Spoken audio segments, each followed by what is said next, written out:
ஜாதி அம்மனுக்கு அன்பு ஒன்றே நீதி. ஜாதி என்ன ஜாதி அம்மனுக்கு அன்பு ஒன்றே நீதி. பெரிய பாளையத்தில் வந்து பாருங்கம்மா இந்த செய்தியை சொல்லிடும் பூசைகளே. அம்மா அம்மா அலங்காரம் தினம் தினம் காண வரம் வேணும்.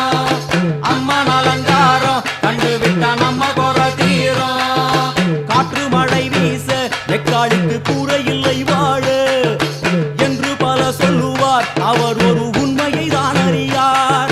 கோயில் உள்ளம் அதில் கூரை எங்கள் மனம் குறையின்றி வெக்காளி வாழ்ந்திருக்கா. அம்மா அலங்காரம் தினம் தினம் காண வரம் வேணும். அம்மா அலங்காரம் கண்டு விட்டா நம்ம குறை தீரும். ஆதி சிவனாரின் ஆட்டத்திற்கு ஈடு கொடுத்தாளே. ஆடும் சிவனாரின் ஆட்டத்திற்கு